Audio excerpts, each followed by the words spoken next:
and welcome to our very first chat interview, sit down together. I am here with my friend, my fellow NLP practitioner, and my previous mental wealth method student, KP. And I am Jenna Knapp, trainer in NLP and founder of the mental wealth method.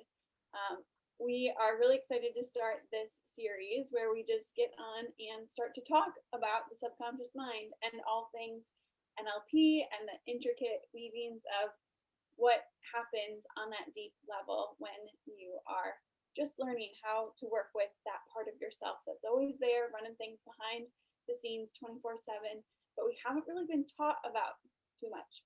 So KP is helping me find the ways to make this information even more accessible to people who have maybe never heard of it, or maybe thought that it was really out there, maybe felt afraid to work with this part of themselves, by writing a book. And I'm going to hand it over to KP to say a little bit more about that before we dive in. Yeah, there's a lot of places to start, I guess.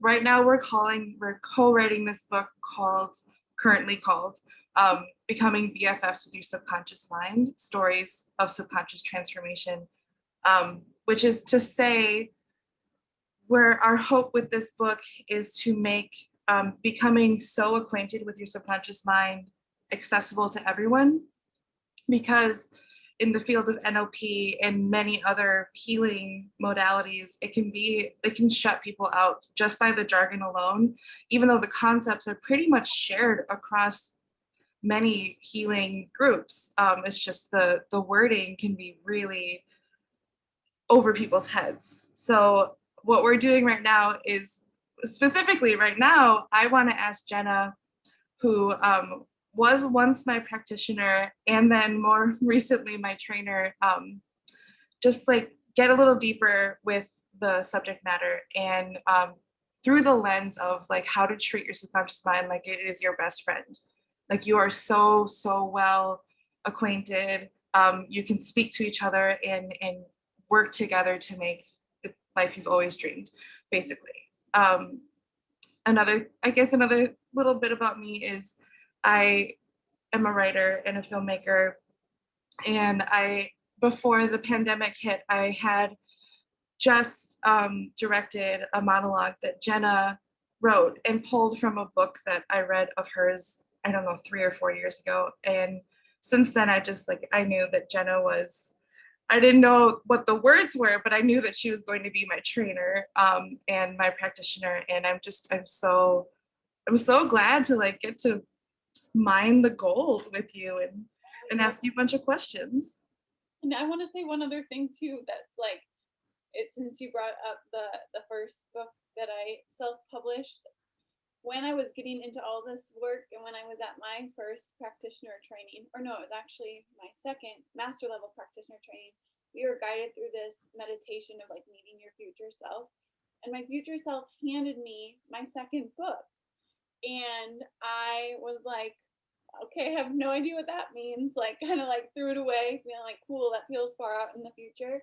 And then when this project was starting to bloom and germinate and take place and we were starting to talk about it, it's all felt really, really surreal. And to have you be a student inside of the mental health method and watch you evolve through it all, KP, it just is like, I don't know if I could have asked for a more juicy, delicious, amazing gift of a collaboration. Like I'm just so excited to be here and be at this point where we get to talk about it deeper together. So thank you for helping me collapse all the timelines and bring things together. I actually didn't know that, so that's beautiful. And what was that? I never told you that. I don't remember you telling me like the vivid, like your future self was handing you your second book. Yep. Okay, must have saved it for right this moment. This is perfect time. Mm-hmm. Yes. Which is something that we should talk about maybe in a couple episodes from now. Just the concept of imagining your future self and then planting it in the future. So as Jenna says, time collapses and you're not kind of like working uphill constantly. It just your subconscious mind knows that that's its job to help you toward it. Ooh. Okay, that would be an awesome episode out in the future. A little tiny thing.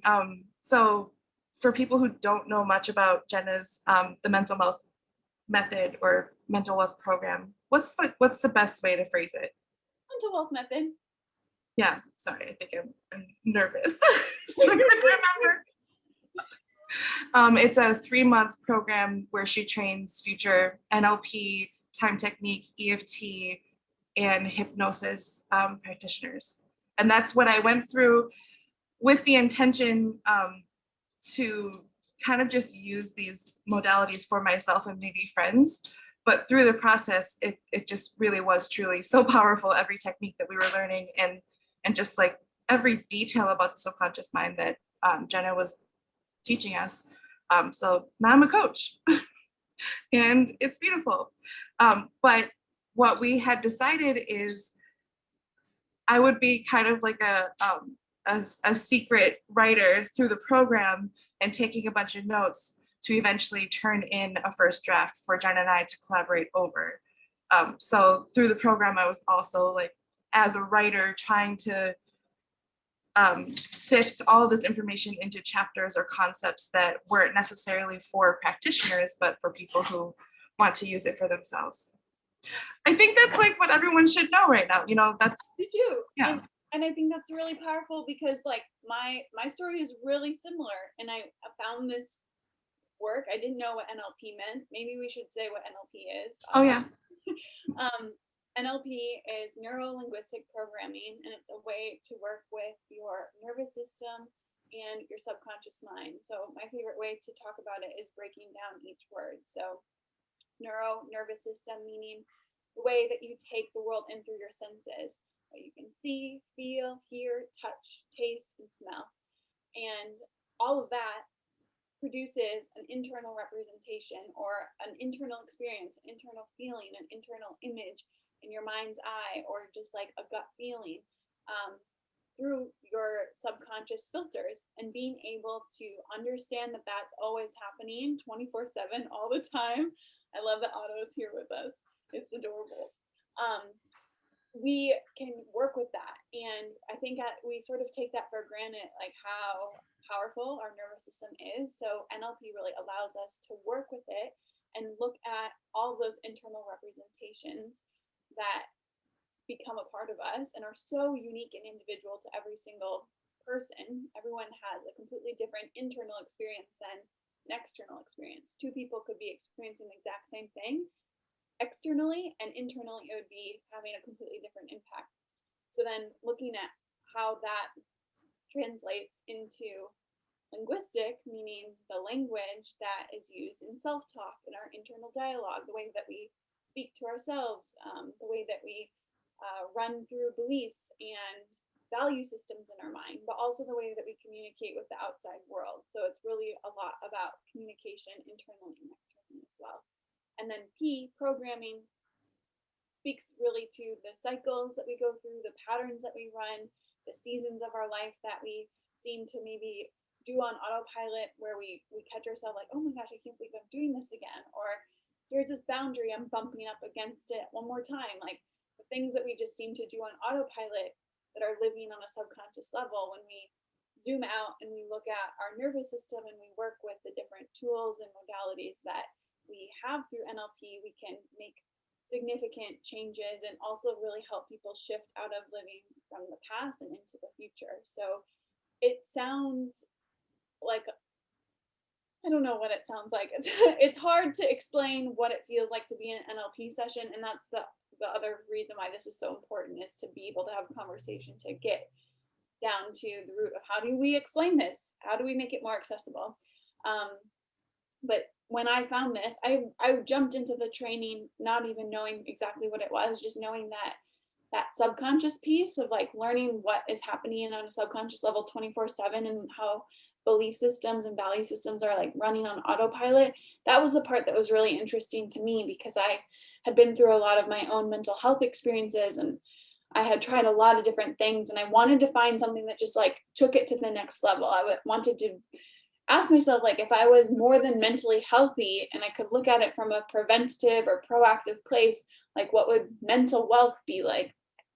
And so I went to the training similar to KP's story and thought I was doing it for me. And then it was so good. I was just like, I can't keep this a secret. I have to share this with more people, and became a coach. So the fact that we both have that story and now we're finding a way to make it accessible to people who aren't necessarily going through a training and can pick up a book and learn a lot about the work and also themselves through reading other people's stories and through reading more about the theory and everything behind it.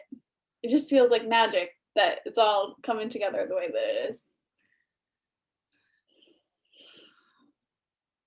I could listen to you all day, and I have. This is making me think of, and I'm sure that you'll have the actual like details of it, but so it takes 21 days to make a habit, or to like make a long-lasting habit. But with subconscious work like NLP and the similar modalities, how do those modalities bypass the 21 days of creating a lifelong habit? Mm-hmm. Well, I've read a lot of different things that actually say the 21 days is not real. Like Okay. the 21 days is like, was said at one, I don't have exact like quotes, but was said at one point and popularized because people like love that it could happen that quickly. Mm-hmm. But what happens on a subconscious level, the importance of why those 21 days are important is because it's the repetition. If you're doing something every day for 21 days, it's going to sink in on a subconscious level because the repetition is so important when like creating habits and change.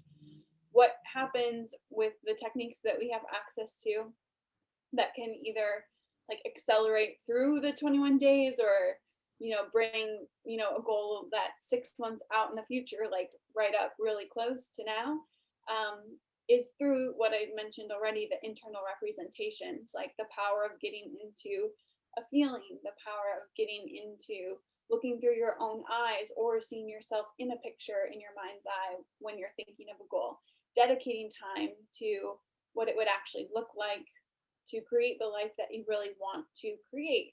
Because a lot of people that might want to explore habit making and try something for 21 days, like we'll find that it's actually it can be pretty difficult to hold yourself accountable to that.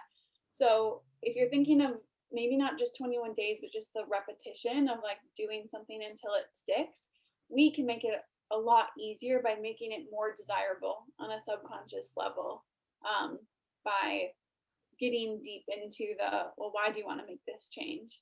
The identity level of like, what other areas of your life change when you want to do this, and really build it up so that there's like a lot going into it and there's a lot of energy and momentum behind it already. So I don't know if that totally answered your question, but sort of spoke to the timeline and the momentum that gets created. Yeah. I don't want to lead you too much, but because you know, people who are watching this, I was just trained like literally 20 days ago. I just graduated, but what happens with the subconscious mind when you try to add new habits or stop doing something that is a habit? Mm-hmm. What is your subconscious mind feeling or doing? Well, it wants to follow the path of least resistance. So because our subconscious mind is so busy, right? It's taking care of so much for us because consciously we can only think of so much. Consciously we can only pay attention to so much. Otherwise we would just be in a state of overwhelm all the time. So our subconscious mind is responsible for filtering out only what we can handle in that moment. And usually it's filtering things to serve where we're already at and what's already the easiest, aka path of least resistance, or like our comfort zone.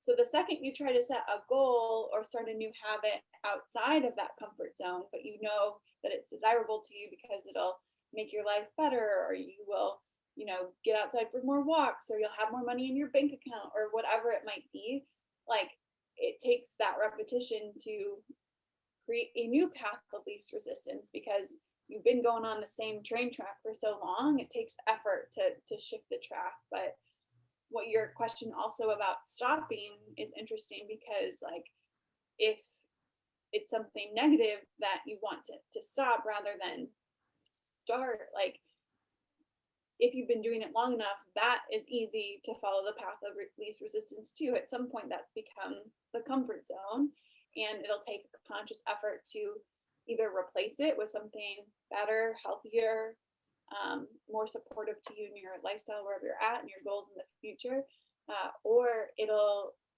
yeah, usually you gotta like build something else in that hole, because it'll just automatically go on default mode. Like think of like autopilot. It'll just sort of kick into gear of what we're already used to, because that's what it knows. Your body is like, or your subconscious mind works with your body like a machine, because it's got so much to think about. It's just easier, and when we bring it to conscious awareness, we can kind of tweak it a little bit. But yeah, it is powerful to know that all of those things that you're doing on that comfort level, or that you're doing on that path of least resistance, were created to support you, and we're created to give you comfort or solutions at one point or another. But the fact that when we start to realize like they don't fit anymore is when we can choose something new.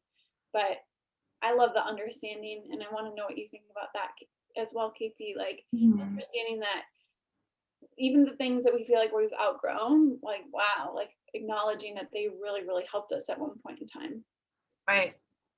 Yeah, that reminds me of the topic that was brought up a lot in our group, that like every assumption your subconscious mind has made through time was there to protect you, even if consciously it looks unhealthful or self-sabotaging, but at one point in time, your subconscious mind decided that that behavior or that desire or whatever you want to change, basically, that is there to protect you. Yeah. So one other thing's like very interesting is like, well, how do we get away? So this here, like, do you have an example? Like, how do we get out of the conscious mind? Like, this is a bad behavior. I want to change it.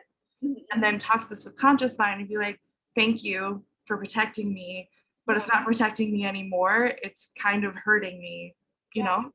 Yeah. What do you do in that situation? Yeah. I'm trying to pull an example, and let me know if you want to co-create one together, because like use an example would be great. I think smoking is a very Okay. powerful example, because like obviously not healthful. Yeah. But like your subconscious mind decided that it, like, let's say like relieves anxiety. Your anxiety was so high, so you had to do something, and that was the path of least resistance. Yeah. And it did its job. Mm-hmm. And I always think with smoking too, like let's use the example of like you're at a demanding job, and you notice that everyone who smokes cigarettes gets to take a break outside, and it's a chance to escape. And you also kind of start to speak the language of like, yeah, I need a cigarette break, so that you can take care of yourself from taking a break from a job that's really demanding, or catch 5 minutes here or there.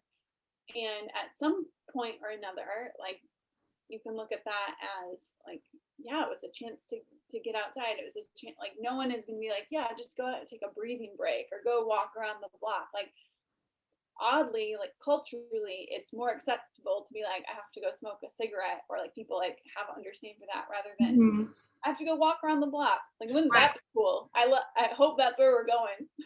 Me too. I just feel like, yeah, previously or maybe currently, society's like, oh, that person's just standing there. Like, what are they like? They're suspicious. Like, But yeah, I the walking break, we should all do that. But to use that as an example of like, okay, understanding like I started this habit, kind of seemed like it came about maybe in a way that was supporting me, where I was trying to get out of one situation for a moment to be able to catch a break outside, but then I put my body into this unhealthy situation. And what I always think, like that phrase, like hindsight's 2020, or like you can't know what you know until you're further into a thing and looking back and seeing like, oh, there it is, or like realizing and making those connections. Like the shame or the decision to be like, I want to be done with this only comes once you've reached the point of feeling done with it. And then you're like looking back and you're seeing how maybe you've been doing it for so long. Maybe it was something that started at the job and you're not even at the job anymore, but then you're at family functions or you're at a concert or you're at school, and like that's your way to get outside. That has become your way to deal with social anxiety or whatever. And then you looking back and you realize the trajectory, it starts to make sense that like it did start from a place of protection. And like so when you say like how do you deal with that, I think first approaching it with a lot of like self-love and compassion and acceptance is important, and then like doing our best to release any sort of shame or judgment, because we're only feeling the shame and judgment because it's in our awareness now. It was probably happening on a subconscious level until the day it reached the conscious awareness of like, yeah, I think I want to stop. And then I can't remember, did you say like from there, what do we do? Yeah. So like you can say, I did a good job, or my subconscious mind did a good job of relieving this state. Thank you. But then like, what's the next step? Well, that's a cool thing is that we have tools with NLP to be able to either go out into the future and ask like what do I want to do in this place, or in the place of this thing, or getting down to the root, maybe going back into the past and being able to really realize like, okay, so I was going outside to catch a break, but what was I trying to catch a break from in the work situation, in the family situation, at the concert? And if it's like general theme is like something attached to worrying about what people think of you, like we find the belief that's down underneath the behavior because we know that people aren't their behaviors, and then we go and we work with the belief for that internal dialogue of like what's happening on that deeper level to be able to address the root problem. And then we can like work our way back up to get to a place of even mapping things across so that like a cigarette doesn't even seem desirable anymore. But I always think going down first is the most powerful. It is. Because if you deflate the original, like the root cause or the thing that like the emotional reason why it started, and then you go throughout your entire life, past and into the future, and you just like, so it's social anxiety, let's say, like, okay, let's do some searching. Like, why did your subconscious mind give you social anxiety? Why was that protecting you? What does this do for you? Okay. And then releasing that power and charge from your subconscious mind, so you don't need it anymore. You're just aware that it was there to protect you. So that's actually very interesting, because social anxiety popped up to protect you. Your subconscious mind popped that up. And then your subconscious mind's like, here's a cigarette. So it's like two things that you want to release, but you have to release the beginning of it. Yep. And there might even be more before social anxiety that you could start to release. Right, exactly. Totally. Like there could have been a different coping mechanism that was happening before you turned 18 and could smoke cigarettes. It could lead to a lot of discovery. And that's why it's like anything that our clients bring to us, we ask such deep, powerful questions and really just like keep peeling back the layers like of the onion, because right, those things have been happening for a long time and on such a deep level that if we're able to get back into the past and when it did first start or get down to the root, like that's going to dramatically change the future, and it's going to give those like aha moments and put things into place. And just it's so cool to witness that in someone, if it's through a technique or just through conversation, like when the connection is made of like, oh, that's why I was doing that. It's like you don't even need a modality in that moment. It's like when people have an understanding or a reason for a behavior that maybe hasn't been certain, but they realize it was out of protection and they were doing the best they could, that can change so much. And it also dominoes into other areas too, because once you find it for one thing, that seed is planted for it to become aware, like really noticeable how that happens in other areas too. Yeah. Okay, so I think this is perfect because what I really wanted to do in this first conversation was talk about getting acquainted with your subconscious mind, what that looks like, and why you created or thought of the analogy of it being your best friend. And I like BFF because it's best friend forever, because you can't live without your subconscious mind. It does so much work for you. And then another thing is talking about how your relationship with your subconscious mind is so much like a friendship and a garden. And a lot of times, it depends on who it is, but a lot of times when clients come to us, like the first thing that like really helps is just pulling up the weeds. Yeah. Before you plant something, just pull up the weeds, like walk around, pull up the weeds. Yeah. And then start dreaming about what you want to start growing and planting and fostering. I don't know where to, like, what's the end point, but maybe it is like, because I know on your podcast you mentioned becoming BFFs with your subconscious mind, but was there like a moment where it kind of was an aha moment to like, oh, this is my best friend. Let's treat it like a best friend. I think it was something that I had been saying, like without really noticing that I was saying it, like on the podcasts and in client sessions. But the moment that it like really started to click into place was when I started teaching other people, like working with other practitioners who were going to be working with other people, but then had this deep desire for them to make sure that everything that they were about to pass on with other people, they felt really acquainted with themselves. Because that's like really important to me through the lens of using all the tools we have access to for yourself before you go on to share them with other people. And then while you're sharing them with other people, continuing to have this community, the support network of other practitioners that you can lean on, tools that you can use for yourself. I think I just started to say it a lot more often in the very first round of the mental health method, because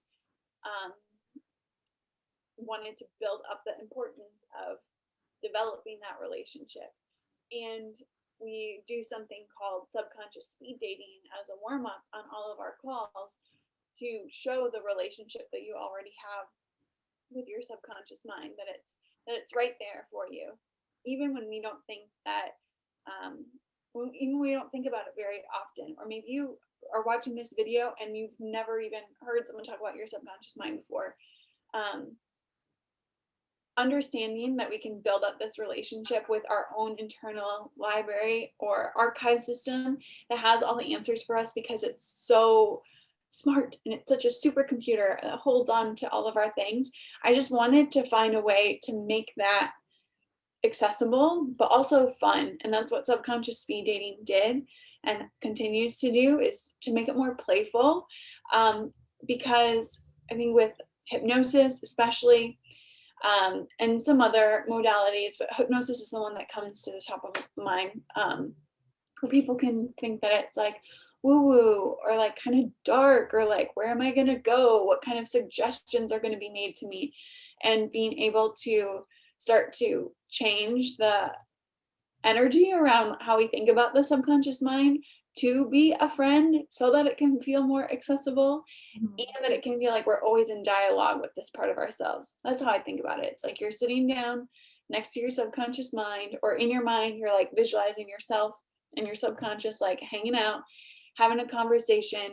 Like, they're the keeper of the library, they're the keeper of the archive system. They're like going around finding the file that you need. And like you said, you're always going to have that with you. So I think it was really wanting to find a way to communicate it to my first round of students, that like this can be fun, it can be playful, it can be accessible, and might as well make it fun, because now that you know about it, and now that you're going to help other people see this part of themselves, like, it's time to enjoy this relationship, because it's not going anywhere. It's only going to get stronger, deeper, and reveal things to you. And if we can do it with love, it's going to make it all way more enjoyable. It's popping into my head now. I mean, I've always been attracted to that phrase when you've been using it.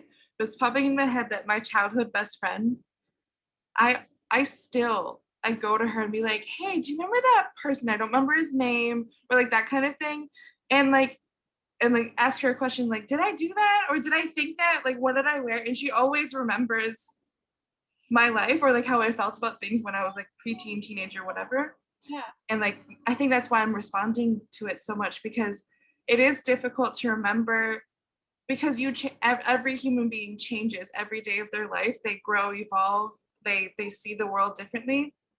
And it's hard to remember who you were 10, 5, 15 years ago, whatever. But consulting with your best friend, yeah, there is like this special like observational kind of lens, or like loving, like, oh yeah, you were stupid when you did this, but like lovingly, you know. Right. So that's how I'm viewing it. It's like, it's fun, but it's also kind of like, there's no BS. Yeah. Straight to the point. Oh, Yeah. but I love that so much, because you when you ask those questions to your best friend, like, you're probably ending up like giggling, or it's like, oh my gosh, that feels like embarrassing, or it just is sort of funny. And I think that, when we do subconscious speed dating, for example, like, where was your first kiss? And people like share in the chat box like all the places that their first kiss were, like, we're all like cracking up and laughing, like, but it's that memory is right there for you. But it can Yeah. be, but like, you're not consciously thinking of where is my first kiss all the time, because like Yeah. why would you? But when you pull it up, it's sort of just like so silly. Like, how did I remember that in half of a second? But as soon as someone Right. asked, it was right there.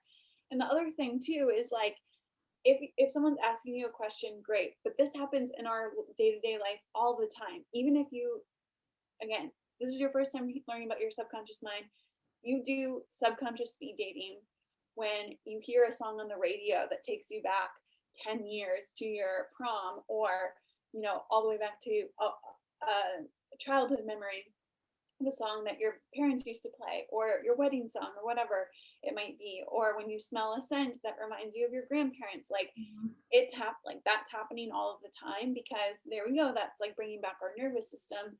We have all these memories attached to how we take the world in. So when we link it to things that we can see, hear, touch, smell, taste, a favorite Yeah. meal, a favorite, I feel like we were just talking about that the other day. Yeah. You said, what was it? What dish is a gustatory? Oh, my grandma, oh, she makes this like carrot, potato, tomato based like steak dish. And I'm 7. I'm 7 when I'm eating it. Even if she's not making it for me, I'm 7. Yeah. And Yeah. like, you can go back like that. It's like time travel. It's being able to talk to that. So that's the best friend we're talking about. The best friend that has Yeah. those little like memories for you, all your favorite moments of life, and can bring them up to the surface for you to increase the present moment, but also influence the future. Mhm. That's the friend that I'm talking about when I say BFF with your Yeah. subconscious mind. Like, it's interesting. Okay, so yesterday Jenna asked me, if I were a color today, what would it be? And I knew instantly. So it's like, it's not just like factual or memory based stuff. It's the more acquainted you get with your subconscious mind, the more you can apply it to everything. Like, for example, I was in a session with Lucelena Moray, who was my coach at one time, and she just said, check in with your body. And for some reason, just like the right side of my shoulder was kind of aching. It didn't hurt. And then she just asked a bunch of questions to that part of my body, which sounds like wild. Like, that part doesn't have a mouth or a brain, but there was something that was happening. Like, it was signaling like a stress point in my life. And she just kept asking me these subconscious questions, and I knew the answers, and it led to a really beautiful spot. So that's kind of what we're talking about. Is like, the more acquainted you get, the more you can get like strange but accurate information from your subconscious mind. Oh, I love that. I love that you brought that up so much, because that is such an important detail. It's not just recalling memories or things that have already happened. It's also, trusting trusting an answer, like if someone asks you a question, whether it is something abstract, like what color are you today, or even like how, like at the grocery store, how are you, right? Being able to like say an answer with confidence and being like, boom, like, and have a body knowing and a body trust, and like dropping into knowing that that answer is there for you. Maybe it might surprise you. Maybe it has something to teach you too, but like that it's yeah. Yeah. It's magic. I know. I yeah. I love that weren't you a leaf that was floating on the water? It was like Oh, a gray green. yeah, it was like an ugly gray green, but as if it was a leaf floating on water. And I don't even know like why I said that, but it was true.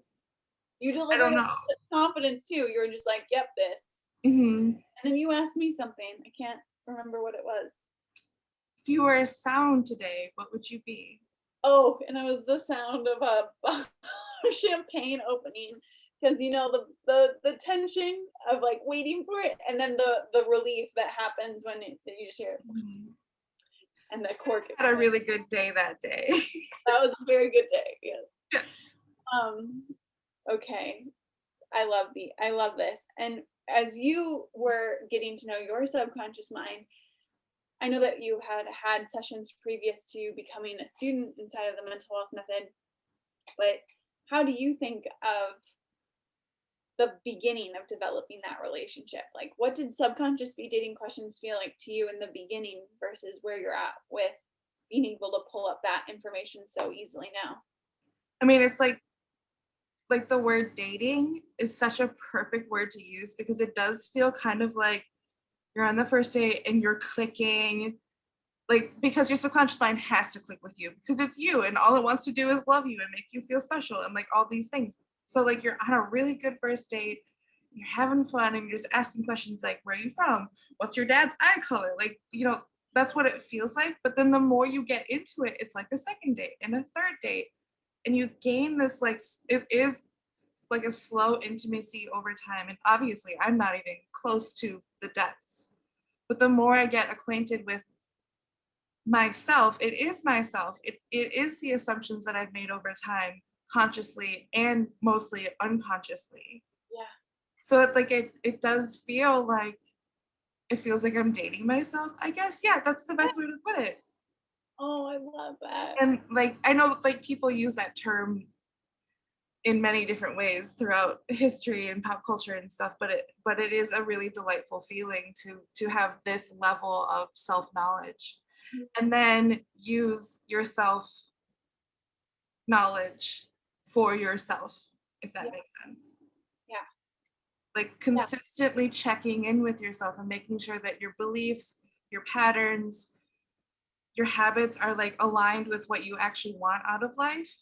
And the slower you calibrate to your dream life and the closer you get to it, it just gets easier and easier and easier every day to pull out a weed that pops up because that always happens. Yeah. That's the point of being alive, is that there's always going to be like a tension point that you get to choose with the help of your subconscious mind or not to pull out or let it grow.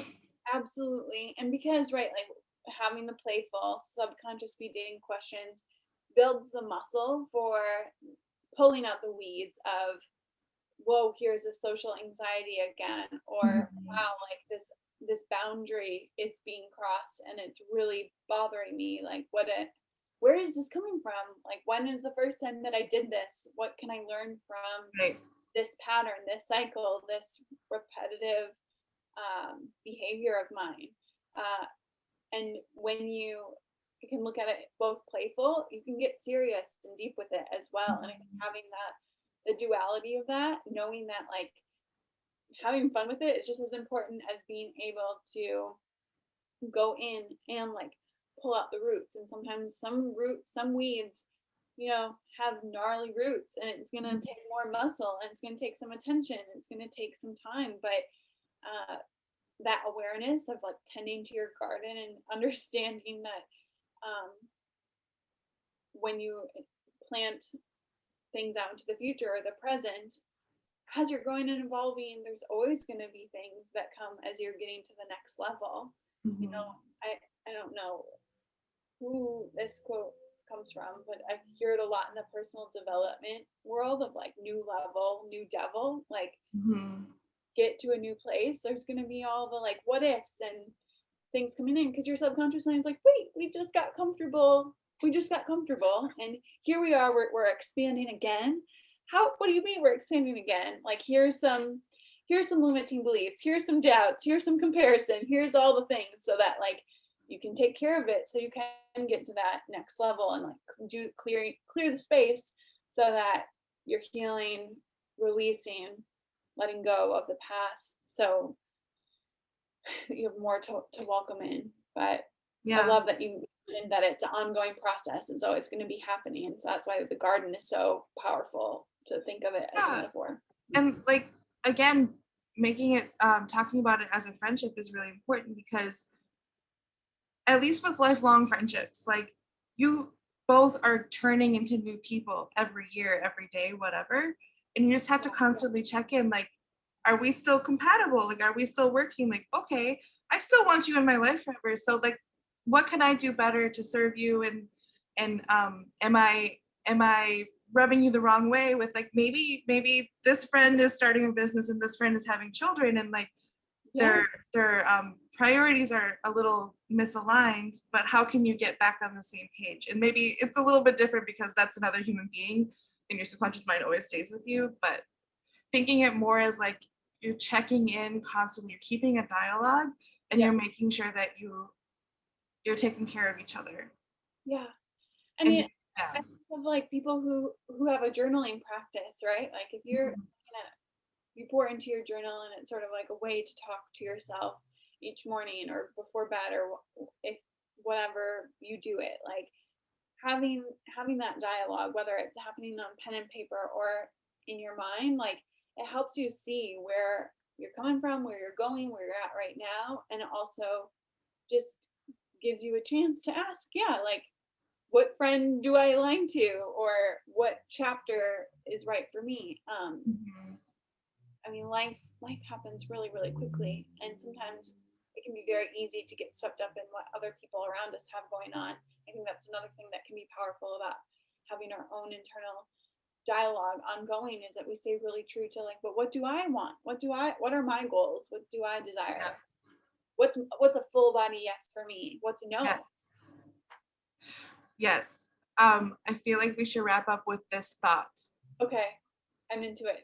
How does the subconscious mind play into knowing what is right for yourself? This full body yes, or that intuition moment where you know, I like this person, I want this job, I want to go to this place on vacation. Like, how does subconscious, like scientifically or maybe intuitively work in that decision making area?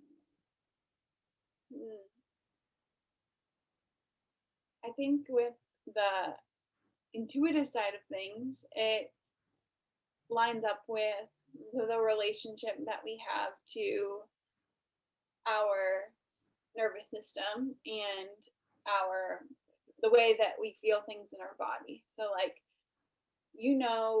a time when something was a heck yes for you, and you also know what a no feels like for you. And if you're like, I don't know, just stop and think about it for a second. Think of a time you were really like, yes, that's for me.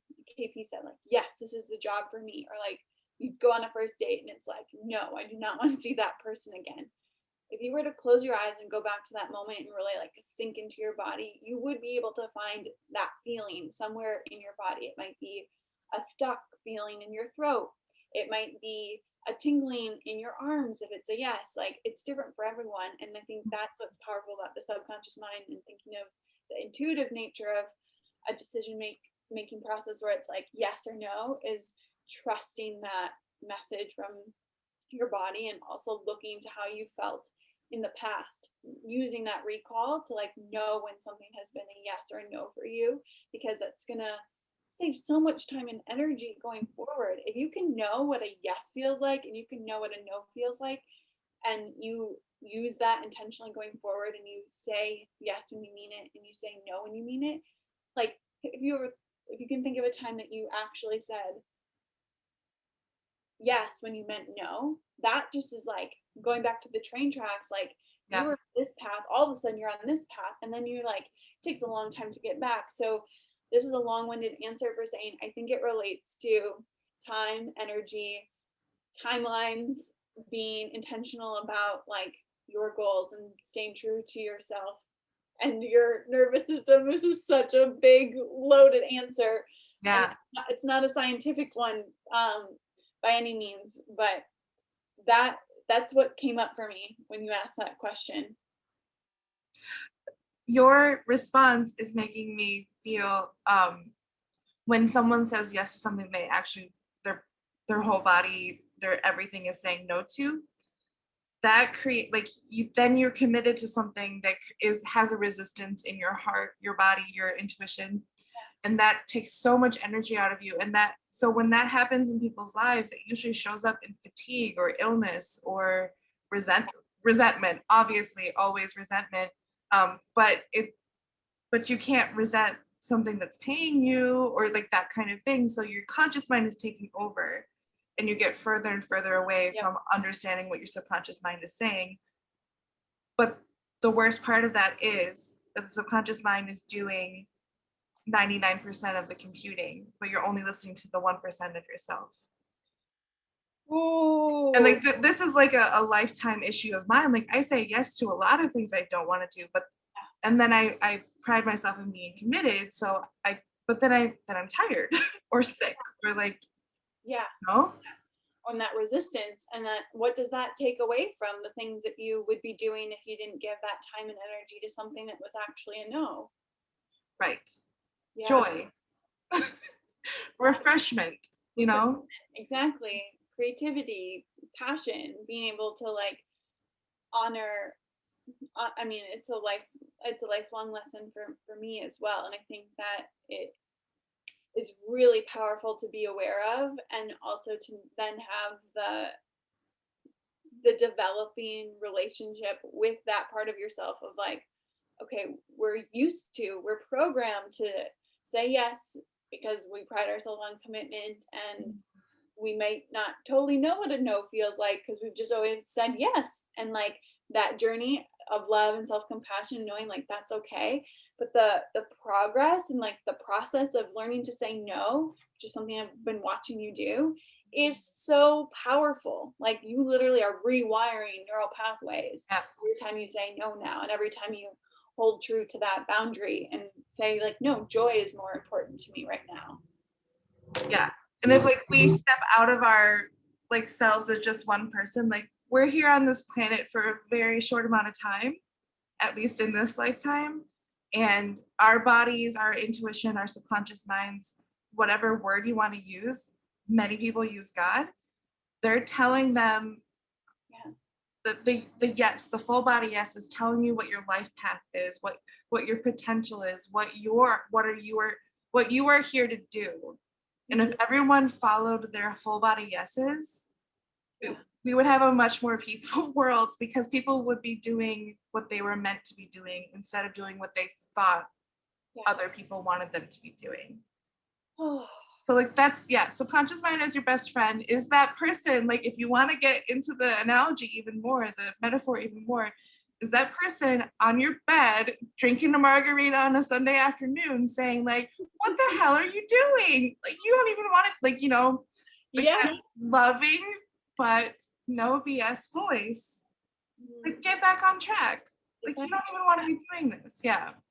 And well, as you were talking, I thought more about like maybe the scientific side too of like working with the subconscious mind of when when you do, let's say you do know what a full body yes feels like, but because society has taught you that you have to work really hard to make money, or you have to do X, Y, or Z because it's what your parents want you to do, like those belief systems, those value systems that are hanging out on a deep subconscious level that have been there from age, you probably were created somewhere between age 0 to 7 when you were just born, just a walking state of an unconscious being before your conscious mind was developed.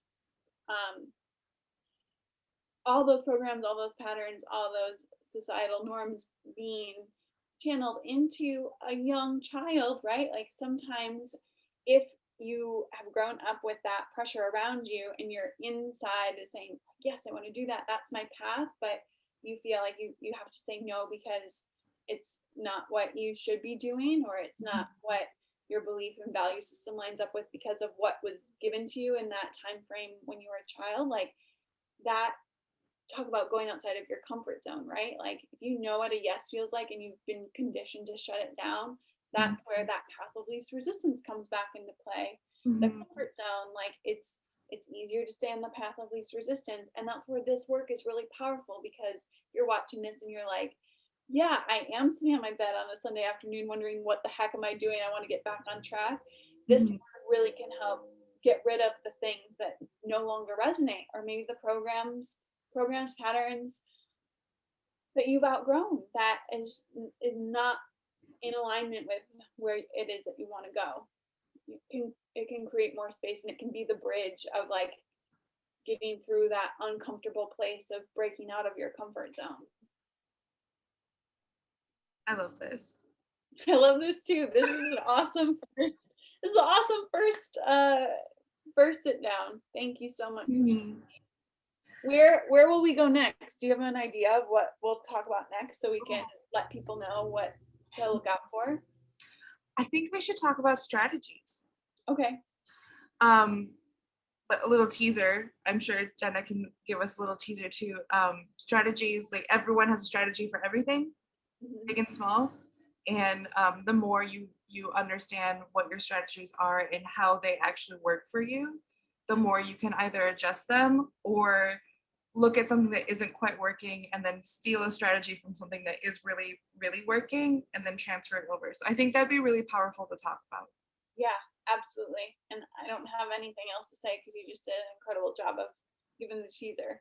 So, I mean, like, strategies is not the sexiest topic, but I think it's such an important part of our supercomputer brain helping us, you know?